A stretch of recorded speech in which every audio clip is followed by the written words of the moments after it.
The greatest thing you'll ever do is study the Bible with someone. And I think the most important issue before you even go and say, I'm going to look for someone, is be convinced in your own mind that it's the best thing you'll do this year, this decade, in fact, in my entire life, is going to be study with someone else.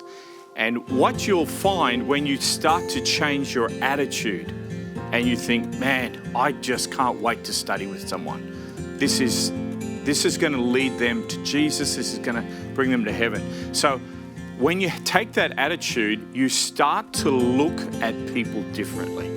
And what the biggest thing I discover with churches, I can come as a visiting preacher to a church, and straight away within that congregation, just by asking a few simple questions, discover that there are people coming to church who are not members of that church, who have never given their life to Jesus in baptism. And so the best place that I ever find Bible studies is at church. Perhaps you're in a Sabbath school or a small group Bible study and notice someone asking questions or sharing in a way that indicate they're spiritually searching. They may have already been baptized and they may just be in need of Bible knowledge or spiritual guidance. Our Sabbath schools and our small groups are filled with seeking individuals. You want to ask if they would like personal Bible studies, but you don't want to pressure them. So how do you approach them? The first tip is that you may want to pass them a resource, book, or video related to their interest and see how they go. For example, you can say to the person, "Hey, I've noticed you have been asking questions about what God is like. Have you heard of this book, Searching for a God to Love by Chris Blake?" If they seem interested, offer to lend them the book. Then follow up with them in a few weeks and ask how they went with the resource. Ask specific questions and have genuine dialogue with the individual, which will allow you to share insights of your own that may help them in their journey. If they don't seem interested, then it's best to leave them alone for now. Church events like evangelism or even Sabbath church service are the easiest places to find Bible study interests because you know seekers are already open to spiritual discovery. If your church has pockets in the back of the pews or chairs, have decision cards placed there that ask people if they're interested in prayer, Bible study, visitation, baptism, or small groups.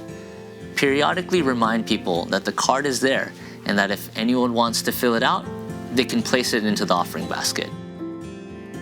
Another approach is to have the preacher make an appeal during special outreach programs. I prefer appeal cards that provide a few options for people to tick. For example, the decision card might say, "I would like to study the Bible and know what it means to know Jesus. I would like to talk to someone about getting baptized. I would like to join a Bible study group or small group." When you follow up with the individual, you can take the decision card to the individual and say, "I'm with whichever church you're from or whichever program that you're running. I'm a part of the team that is helping individuals follow through with the decisions that have been made. I'd like to catch up with you and chat about your decision. Do you have time in the next week for a lunch or visit?" You can also ask the church pastor for a list of people who have attended previous church evangelistic programs. People who visit on special occasions, such as Christmas concerts, Easter programs, Harvest or Thanksgiving, church school concerts, you name it. There are many, many occasions when people can visit. Sometime, you might ask church members if they have any relatives or friends or work colleagues who will be interested in receiving Bible studies. Most of the time, the literature evangelist that is operating in your church area or the area that you live will have names of those interested in Bible studies. So talk to them. However, you should have some training in following up Bible study contacts.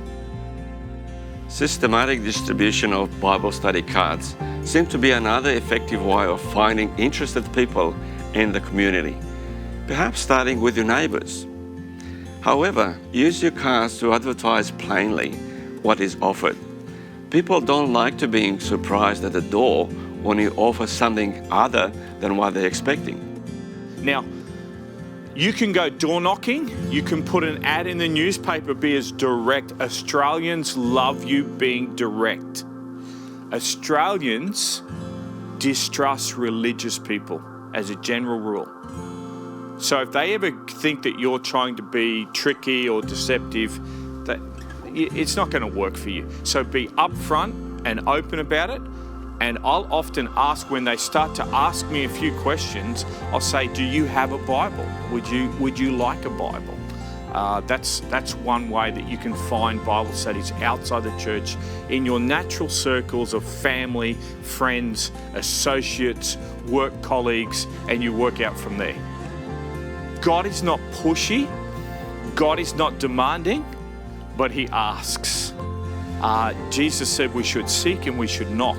And when someone's seeking and knocking, you simply open the door and just say, hey, would you like to do Bible studies? They might say, oh, no, look, I'm not interested. So no problems. Don't pressure, don't push them.